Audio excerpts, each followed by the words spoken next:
Welcome to Commander Tune-Ups. Today, we're doing a Brudiclad Telchor Engineer submitted by our Supreme Baguette. I almost said Gourmet Bagel because I'm so used to it. Supreme Baguette patron, Joe Money. We're turning treasure into trash?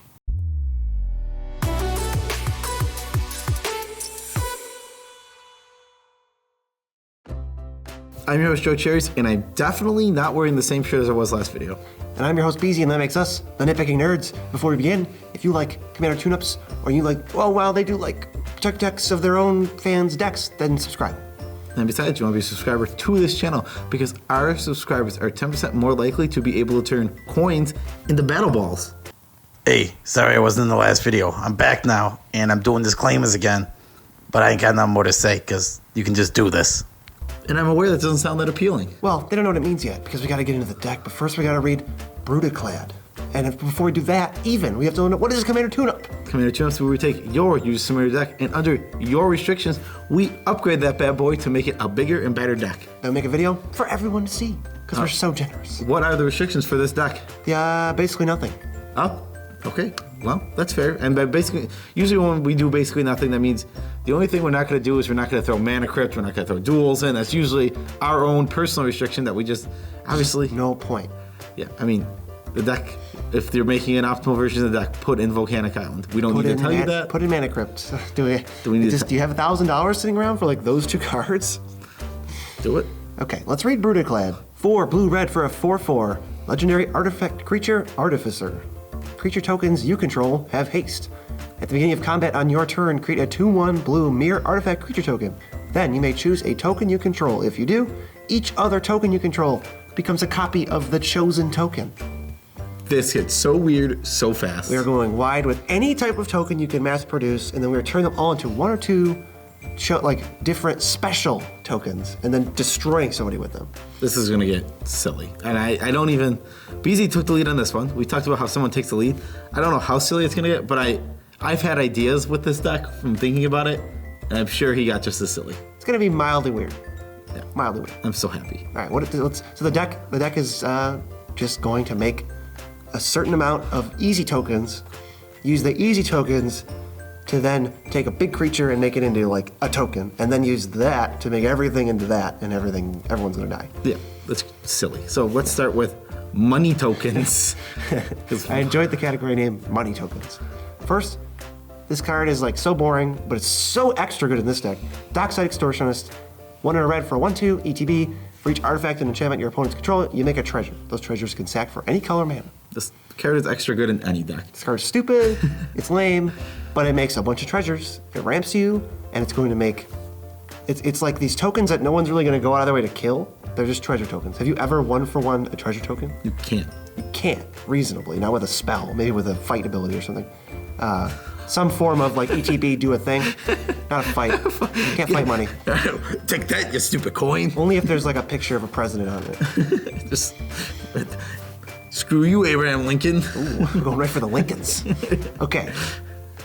Then there's Brass's Bounty. I love this card. 6 and a red for a sorcery. For each land you control, create a treasure token.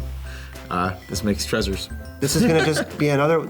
It's so sad how like this card is great, and Dockside Extortionist is basically the same thing for 2 mana, but you get a creature. Yeah, and it's abusable. Yeah, Brass's Bounty's like, oh, awesome, perfect. I'd love to get 7 or 8 treasure tokens and put them on retainer for later. Dockside's like, oh, I can just do that on like turn 4. Well, one card's insane, one card's good. One card is in this deck. We also have Spell Swindle. What's that do? It's a counter spell for 5 mana, 3 and a blue, instant. 3 and 2 blue. And basically, instead of being mana drained, where you get the mana on your upkeep, you get it in the form of treasures. So if you counter a 5 mana spell, you get 5 treasures. Put them on retainer for later. Just play a bad counter spell, deal with it, and then later on, that's going to pay you off tenfold with various tokens. You counter like a 6 or 7 mana spell. Oh, it's crazy. Another card that's not in this deck that is similar is Confirmed Suspicion. It's 3 blue counter spell, make 3 clues. I like this better, and I don't want 2 5-mana counter spells in my deck. Spell Swindle is so much better. Yeah, so we picked Spell Swindle because it can actually ramp you if you don't have the Brudiclad line to victory. It can end up being mana advantage interestingly enough. Yes, if you counter an 8 drop, 5 drop, even if you just counter a 5 drop, that's 5 extra mana you got sitting around. If you counter a 3 drop, you've put in 2 mana to it. If you think about it that way. That's true. That's straight. Just counter spell if you do a 3 drop. Yeah, not bad at all. I like it. What's Curse of Opulence do? I hate this card. You put this. It's red for an enchantment, and you curse somebody. Whenever anyone attacks them, you get a treasure, and then the person attacking them gets a treasure. I hate that card. Well, it's a gold, I think. I think it's gold for this one. I will admit that I am biased against this card. This is cheap. It comes out early, and it can actually accrue you probably like 3 or 4 gold tokens. Somewhere around there. Yeah, are they gold? I don't know. Gold or they're gold. treasures? I feel like they're treasures. I don't know. It really doesn't matter. It's money tokens. Money you get token. money tokens. You get a money I token. hate that there's both. Yeah. I hate that they're actually different. They're slightly different. Yeah, one taps, one doesn't. Yeah, one doesn't. That's the difference between the two. And the last one is Storm the Vault. 2 blue-red for a legendary enchantment. Whenever one or more creatures you control deals combat damage to a player, create a colorless treasure token. At the beginning of your end step, if you control 5 or more artifacts, transform Storm the Vault. Flips into Vault of Catlacan. Is that what that is? It's a legendary land. Tap it, add 1 mana to your mana pool, or tap it, add a blue to your mana pool for each artifact you control. You might recognize the text for that second part there. That's One of the best cards ever. one of the best cards ever, and a little bit banned in this format. A little bit. Telerian Academy is banned. Yeah, it's Telchor Academy on the flip side, but can also tap better. for mana. Yeah. Of any color. It makes red mana. It's weird that when you say it's better. This half of a card is better than Telerian Academy. If you forget to flip it after you play a game, flip it back to the original side and you're playing against noobs, just play it as the land. It'll be better than Telerian Academy. That's just some secret tech for you. That's some pub stomping tech. I mean, how are they ever going to be? Yeah, Telchor Academy is an insane card. Yeah, it's stupid. All right, little tokens is the next category. Little tiny ones that are easy to make, but these are creatures that can block and attack and stuff and serve purpose other than just making mana. Well, and they get to be something big and cool later. Yes, and the other spells, mostly there was a limit to the amount you could make, but not with these. These mostly just make a bunch. Oh yeah, Sidemaster's Thopterus. Whenever you cast a artifact spell, you make a 1/1 Thopter, right? With flying. Yeah, it is a Thopter. He's a 3 mana 1/4, and you can pay 1 in a blue, sacrifice 2 artifacts to draw a card. That's also very good, but I always forget that part. I forget it's just on That's the best part. Yeah, I know. Oh, I got extra treasures lying around, and I don't have Brudiclad. Draw like 3 cards. Yeah, card's great. Saheeli, it basically has 1 static ability and a minus that you don't care about very often. In this deck? Oh yeah, in this deck. I disagree. Oh, you're right. In this deck, you will care I would about. like to carefully disagree with that. What does Saheeli do? It comes in with 5 loyalty. It costs 1. Is it hybrid? And its static is whenever you cast a Non-creature. non-creature. It's just non-creature. Yeah. Whenever you cast a non-creature spell, you get a 1/1 servo. This one doesn't have flying because they're servos. And the minus is to make one of your artifacts a copy of a creature and artifact you control. Indeed. So if you make a servo token, a copy of something else, it's still a token. And that matters for Brudiclad. But also Chasm Skulker, 2 and a blue for a 1/1. Okay, whenever you draw a card, you get a counter on it, and whenever it dies, you get X 1/1 squids with Island Walk, I think. And where X is the number of counters on it. Yeah. So this is just gonna come out early, grow to be like a 7/7. You may chunk somebody for a bit, but then when it dies, you want it to die somehow. You're gonna get a bunch of little guys. Yeah. Survives I mean, board wipes. Most of these, like this next one, you also just want to die at some point. Yes. It's Hangerback Walker. It costs X for a. Wow, a 0/0. Yeah. It enters with X counters on it. You can tap it to put and pay 1 to put another counter on it, and when it dies, you get Thopters equal to the number of counters on it. Yeah, so play it early as a 1/1. Just add an extra process an extra mana every turn for your future plays. And then this is going to be like a 6/6. It'll die to something, and then you get 6 Thopters. Perfect. Board wipes just happen sometimes. Oh, with flying, too. It's great. Trading Post, oh my god, so many text on these cards. Trading Post has a lot of text on it. Notorious for wall of text, Trading Post. 4 mana for an artifact. Pay 1, tap it, discard a card, you gain 4 life. Pay 1, tap it, pay 1 life. Create a 0/1 white goat creature token. Pay 1, tap it, sacrifice a creature, return target artifact card from your graveyard to your hand. Pay 1, tap it, sacrifice an artifact, draw a card. We have creatures, we have artifacts, and we care about making goat tokens. This does everything. And if you really need to discard a card, sure. I mean, sometimes you're just gonna die. Oh, talk about we just needed Hangerback Walker and Chasm Skulker to die? Boom, sacrifice them. Yeah. This card's very versatile. It does a lot of things. Once it's the problem is getting it out. You got to find a turn where you don't need to use 4 mana. But after that, this card's great. Yeah, I mean, if you could just start a trading post in the field, I think you would. Yeah, the Leyline of Trading Post, I would play that card. That card's great. The ley line of trading post. I mean, trading post is already playable. We're already putting it in a deck. So if you just give it the ley line ability, it's pretty awesome. Yeah, this next card in this deck is not a win condition. In some decks it is, but not this one. It's Mirrored and Besieged. It's 2 and a blue for enchantment. As it enters the battlefield, choose Mirren or Phyrexian. Mirren, when you cast an artifact spell, create a 1/1 mirror artifact creature token, or Phyrexian, which we should never choose. At the beginning of your end step, draw a card, then discard card. Then if there are 15 or more artifact cards in your graveyard, target opponent loses the game. There's 17 artifacts in this deck, so unless you're really lucky, just choose Mirren. Just choose Mirren. You have to be so lucky. I think there's 17 artifacts, not counting artifact creatures, so maybe there's like 20-something. Maybe that's a little bit better. You still gotta be pretty lucky. Yeah, I mean, Just take the mirrors, okay? that's what we want. We want mirrors for our mirror battle sphere that's coming up later, I'm sure. Oh, we've only hinted at it like 4 times. Yeah, and so the last one is another giant wall of text. It's Retrofitter Foundry. Oh, I'm explaining it? You read the card, yeah. I thought you were going to go. No. Retrofitter Foundry. It costs 1 mana for an artifact. Pay 3, untap Retrofitter Foundry. 2, tap it. Create a 1/1 colorless server artifact creature token. Pay 1, tap it, sacrifice a servo. Create a 1/1 colorless Thopter artifact creature token with flying. Tap it, sacrifice a Thopter. Create a 4/4 colorless construct artifact creature token. Early on, I don't think you're ever really untapping this, even though that's nice to have when you have a lot of mana. But I think it just pumps out servos. What a weird card. It's super bizarre. Apparently that's legacy playable. Format don't, sucks. Yeah, screw that format. This is the format you want to play. I mean, this format's way more interesting. Definitely. All right, there's a couple. There's so many potential categories I could make, but I just went with the next one is powerful tokens, and this is only creatures that make powerful tokens. There's a lot of instant sorceries that make copies of creatures or artifacts you control. Okay. There's a couple in this deck, maybe like 5. But these are creatures or things that make tokens themselves. What's the first one? Ancient Stone Idol.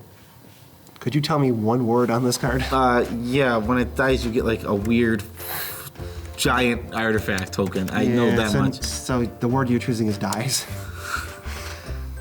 Yeah, I choose the word dice. I knew what it did the whole time. Ancients, don't look at my eyes. I'm not looking at anything. No. Ancient Stone Idol. It costs 10 mana for an artifact golem with flash. It's a 12/12.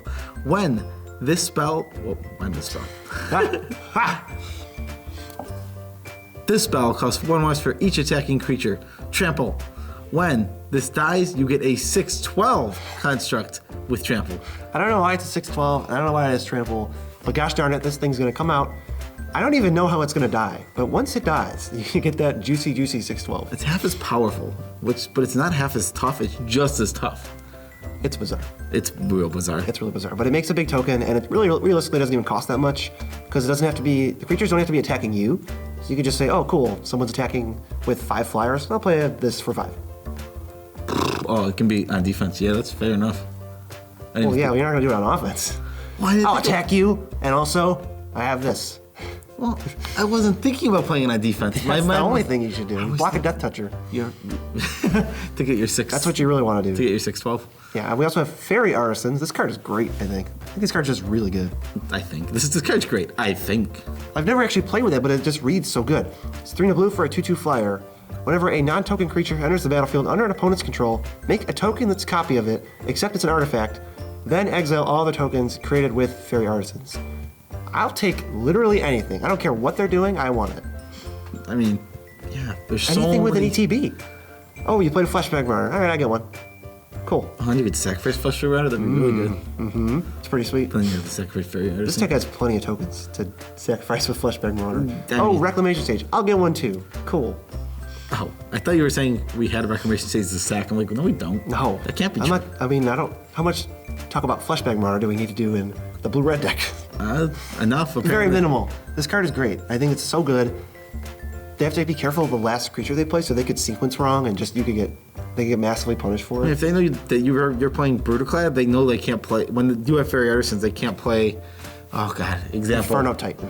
Inferno Titan's How about that one? That's the worst example because Why? it kills fairy artisans. No, you still get the token. Okay, I don't care if Fairy Artisans die. I'll take an Inferno Titan token. Okay. Oops, turn all my treasures into Inferno Titan, kill you. Yeah, okay, that's fair. Yeah. Okay. I was thinking that it dying would make it exile. No, it's not tied to the Artisans either. The card's great. It's only tied to the other copies. And even if you have a sack out, I feel like if treasure or a trading post out, and you have a really good token sitting there, and they think they're going to get rid of it, you just sack the Artisans. Keep the token. Ooh, this could be pretty brutal. You can rub your hands together like that. All right, Idol of Oblivion is next. It's 2 mana for an artifact. Tap it to draw a card, only if you've made a token this turn. Not a problem. This is for Phyrexian Arena. Then you can pay 8 and sack it to make a 10/10 Eldrazi token. That makes more sense. Yeah, we don't play Phyrexian Arena, but I do like it has utility. It's going to do easily replace itself. And then on your turn, you can just tap out. It doesn't matter if you tap out for a stupid 10/10. Like in any other deck, I would never want to do that. And I would just play for the card draw, like in mono white. But this deck's just like, okay, I'll take all my mana, and I have 7 10/10s. Did you consider? I mean, you probably didn't put it in. I can't imagine you would. Desolation Twin. I just thought of that. I just thought of that as a huge token. Yeah, this was the Desolation Twin replacement. 'Cause it doesn't cost 10, and it does something. That's fair. No, I'm not saying that I'm not saying that your choice is wrong. I was just saying now I'm thinking big powerful Eldrazi. You said Eldrazi. Yeah. And I'm like, well, you had 10/10 Eldrazi token. What else makes a 10/10 Eldrazi token? I don't know. This might be the only 2 cards in existence. Yeah, I think so. All right.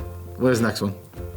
Pongify and Rapid Hybridization. If you got nothing better to do, just Pongify one of your own dudes, make a 3/3, which is slightly better than the 2/1 that you get from Brudiclad. So you can turn other guys into 3/3s.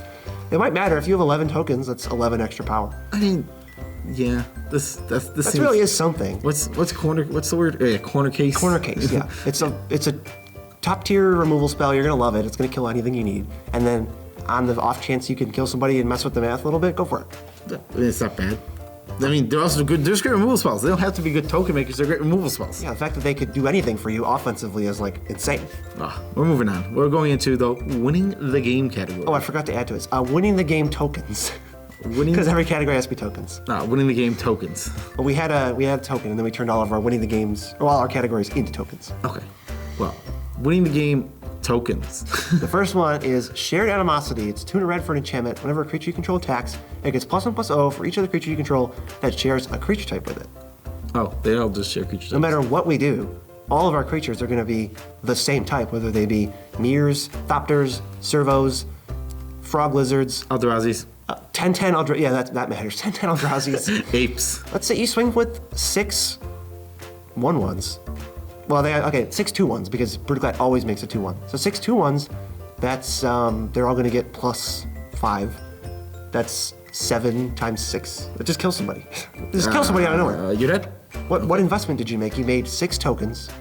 You played Brudiclad and you played this. Know what the investment was? You had to put a lot of weirdly medium cards in your deck.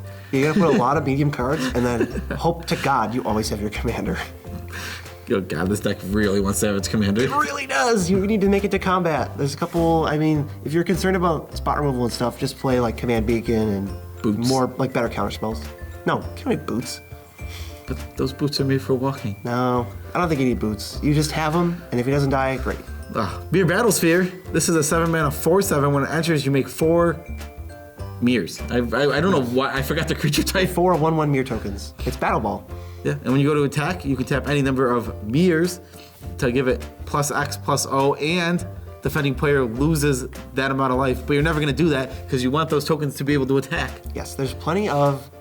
We have Twin Flame in this deck. Twin Flame makes copy of a creature, a token that's copy of creature against haste. Quasi Duplicate can make 2 copies of things. So if you make a Mere Battlesphere, I usually have a 4/7. It doesn't matter that it has other text on it. Just attack with all your 4/7s. Yeah, if you with the Quasi Duplicator. Yeah, well, the fact that you copy a Mere Battlesphere with Quasi Duplicate gives you 5 4/7s, which is why it doesn't seem like a lot of power to just have a 4/7, but you get 5 4/7s. It's pretty good. Yeah, the last one, I thought this was pretty free. Dualcaster Mage is 1 red for a 2/2, and when it enters the battlefield, you copy target instant or sorcery spell. This is just good utility, and it really doesn't even synergize with the rest of the deck. But it does synergize with Quasi Duplicate and Twin Flame, especially Twin Flame. So the sequence is you cast Twin Flame targeting anything. Doesn't really matter.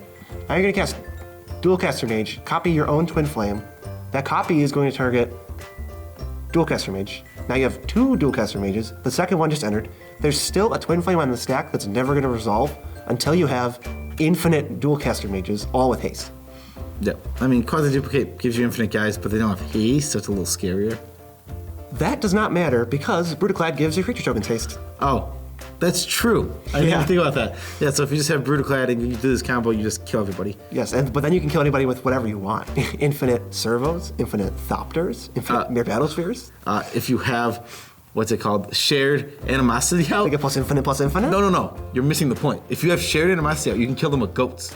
Oh, you can kill them with the Trading Post Goats. Yeah, so if you have a Trading Post Goat, make infinite Trading Post Goats and get them. You gotta use the badass goat that really wants to be like a 4/4 from Theros. Yeah, what? That goat's weird. It looks like it could fight an elephant and win. It's huge. It really does. It's so weird.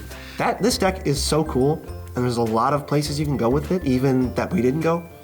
Where didn't we go? Tell me one of the places we didn't go. I didn't try to copy artifacts as much to make tokens that are a copy of artifacts, like with Mirror Works and like Sahili's Artistry and that kind of stuff. Because then it's a bit different. There's not crazy ones you could do. Something cool that I've always wanted to do is play, what is it, Thorn of Amethyst? That makes all spells cost 1 more, and then get like 20 of them. So that no one can play spells. That is something fun that I would want to do, but this is more of like a get you dead deck. Thorn of Amethyst, then you just, whoever has the board presence wins the game. Which I think would be you, because you have 20 tokens, and no one can cast anything till next turn. Then you play anything. But you can't. Oh no! It's just so good. The prospect is so cool to me. I guess that's fair. So that's the deck. Do you want to go over any of the adds and cuts here? Any specific ones? Anything off the top of your head? This deck was missing a lot of our patented Nitpicking Nerds ramp package. So we added Sad Robot, Burnished Heart, and Thematic Compass. I mean, classics. Classic Nitpicking. Classic. I think Brass's Bounty and Storm the Vault, also great ramp. Another card we didn't even mention is Arcane Artisan, which lets you draw a card, then exile a card, and if it was a creature, you get a token that's a copy of it. So any creature you have in your hand, Arcane Artisan just makes a copy of it, and then Brudiclad just goes insane with it.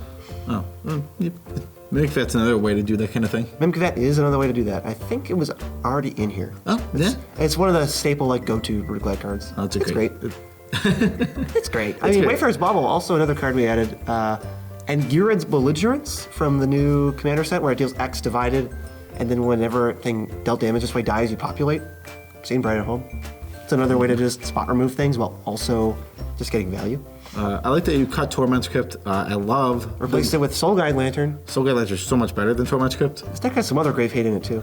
But like Must be a meta call. Torment's Crypt only kills 1 graveyard, and like Lantern costs one mana to 0 mana is not the biggest difference, and you get to get all their graveyards. Or it replaces itself if Torment's Crypt isn't what you need. Which isn't always what you need. Hop just doesn't fit in this deck. Yeah, I don't like Thopter Spy Network. It's just too slow. Reform is cute, but I didn't think there was enough realistic ways to sacrifice creatures. There's really not that many. I do love me a Reform. Wormcoil Engine, same thing. How much do I really need it? And that 3/3 isn't that big of a body. Maze of Ith I would just never put in an EDH deck at this point, except for if its lands matter, maybe. Yeah, I am straight up on like, don't play Maze of Ith now. It's just not, it's not good when you can play Thematic Compass, or just don't play any of that. I don't hate it in a deck that's playing lots of crop rotation effects. Yeah, I mean, like Lord Windgrace probably wants Maze of Ith, but that's different. Yeah, that's what I'm saying. And even then, they still have Glacial Chasm, where you just can't take damage, which is just better. Cut Grafdigger's Cage. I don't know what that was doing. Maybe it was kind of a disruptive, like, Staxy thing. Cut it. If you need it for your meta, Joe Money, put it back in. Just replace Soul Guide Lantern with it, but we cut it. Yeah. Get it out of here. Tezzeret Artifice Master is okay. He makes Thopters and draws cards, but I just thought he was slow. Always slow. I've played him, tried him, don't like him. Yeah, replace a couple of the counter spells, couple lands, nothing crazy. And that's the deck. You got yourself an awesome Brudiclad deck. I mean, Brudiclad is a cool, unique commander. He's one of the coolest commanders I've ever seen. Have we gotten to him on our countdown? I think we did. I don't know. Let's check. Yeah, we haven't gotten to him on our countdown yet, and we're in the top 50. So he's up there, so stay tuned for that to see where he is. Yes, actually, he's in the top 40. Yes, he's in the top 40. Yeah, he's real up there. He's really interesting. Don't sleep on Brudiclad. And Joe Money was happy enough to join our Supreme Baguette tier. And there's 35 other patrons that are just as awesome as he is. Yes, and we appreciate, 35 others? 36 total. Oh, you're counting our mothers. Our mothers, Tammy and Michelle. I was like, wait, we have 34 patrons. 36. Pretty sure. And then our moms, Tammy and Michelle, So we have who 30. are amazing. Oh, okay, well, They're bonus. special shout outs to all of you, and special shout outs to our new guys who are Richard Warswick. I'm sorry if I pronounced that wrong. I am terrible pronouncing names. Yes. And thanks to Esperagma for upgrading to Supreme Baguette because you're awesome. I mean, Yeah, your deck's coming soon, down the pipeline. we already did his deck tech. We did his deck tech. We still love you, Esperagnak. We love all of our patrons because all of you are awesome. We love you as much as we can without making you uncomfortable. And as much as we want to make you uncomfortable, we respect you enough not to. Yeah, if you want to see this deck, look at the cards, or buy stuff off TCG Player. It's all the same link. Just use the link in the description that says deck list, and then buy whatever you want. Or just check out the deck. That'd be great. And that's all we got for you. Yep. And remember, buying through that link supports us. We need money. We want to upgrade this channel. Mics are coming. Mics is next. Help us get those mics. Peace out, Tribe Scout.